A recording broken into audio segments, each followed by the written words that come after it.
Hello friends, welcome back to my channel. आज आपण बघणार आहोत महाराणा प्रताप माहिती सुमारे 700 शब्दात। चला तर मग सुरू करूया आजच्या या व्हिडिओला। महाराणा प्रताप हे भारतातील महान योद्धा, शूर राजे आणि स्वाभिमानाचे प्रतीक मानले जातात। त्यांनी आपल्या पराक्रमाने आणि देशप्रेमाने इतिहासात अजरामर स्थान मिळवले। मेवाडच्या स्वातंत्र्यासाठी त्यांनी आयुष्यभर संघर्ष केला। महाराणा प्रताप यांचा जन्म 9 मे 1540 रोजी राजस्थानमधील कुंभलगड किल्ल्यावर झाला। त्यांचे वडील उदयसिंग आणि आई जयवंताबाई होत्या। लहानपणापासूनच महाराणा प्रताप धाडसी, पराक्रमी आणि स्वाभिमानी होते।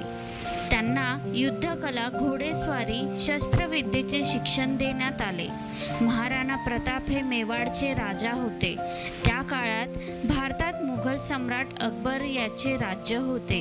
अकबर अनेक राजांना आपल्या अधिपत्याखाली आणत होता, परंतु महाराणा प्रताप यांनी कधीही अकबरासमोर शरणागती पत्करली नाही।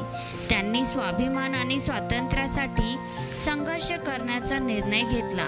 इसवी सन 1576 मध्ये प्रसिद्ध हळदी घाटीचे युद्ध झाले। हे युद्ध महाराणा प्रताप आणि अकबराचा सेनापती मानसिंग यांच्यामध्ये झाले।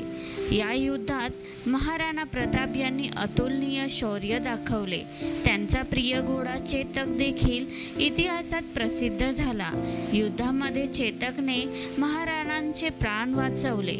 चेतकची निष्ठा आणि धाडस आजही लोकांना प्रेरणा देते।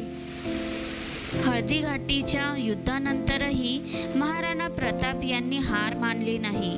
त्यांनी जंगलात आणि डोंगराळ भागात राहून संघर्ष सुरू ठेवला। अनेक अडचणी, गरिबी आणि संकटांचा सामना करूनही त्यांनी स्वातंत्र्य सोडले नाही। महाराणा प्रताप यांचे जीवन अत्यंत साधे होते। त्यांनी आपल्या कुटुंबासोबत कठीण परिस्थितीत जीवन व्यतीत केले। असे म्हणतात की काही काळ त्यांनी गवताची भाकरी खाऊन दिवस काढले, पण त्यांनी कधीही आपल्या स्वाभिमानाशी तडजोड केली नाही। त्यांच्या संघर्षात भामाशाह यांचे मोठे योगदान होते। भामाशाह यांनी आपली संपत्ती महाराणा प्रतापांना दिली, ज्यामुळे त्यांनी पुन्हा सैन्य उभं केले आणि संघर्ष सुरू ठेवला। महाराणा प्रताप हे केवळ शूर योद्धे नव्हते, तर ते प्रजेवर प्रेम करणारे आदर्श राजा होते। त्यांनी आपल्या राज्यातील लोकांच्या सुरक्षेला आणि स्वातंत्र्याला अधिक महत्त्व दिले। त्यांच्या जीवनातून आपल्याला देशप्रेम, स्वाभिमान, धैर्य आणि चिकाटी यांचा संदेश मिळतो। संकटे कितीही मोठी असली तरी हार मानू नये, हे त्यांनी आपल्या कृतीतून दाखवून दिले।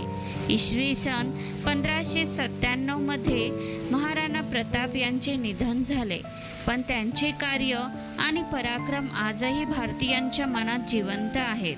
त्यांचे नाव घेताच शौर्य, त्याग आणि स्वाभिमान यांची आठवण होते। शेवटी असे म्हणता येईल की महाराणा प्रताप हे भारताचे महान वीर योद्धा होते। त्यांनी स्वातंत्र्य आणि स्वाभिमानासाठी आयुष्यभर संघर्ष केला। त्यांचे जीवन प्रत्येक भारतीयांसाठी प्रेरणादायी आहे। तर मित्रांनो, आजचा हा निबंध किंवा माहिती तुम्हाला कशी वाटली हे मला नक्की कमेंट करून कळवा। आणि तुम्हाला अजून कोणत्या विषयाबद्दल जाणीव करून घ्यायची असेल तर मला नक्की कमेंट करून कळवा। व्हिडिओ आवडला असेल तर व्हिडिओला लाईक आणि चॅनलला सबस्क्राईब करायला विसरू नका। धन्यवाद।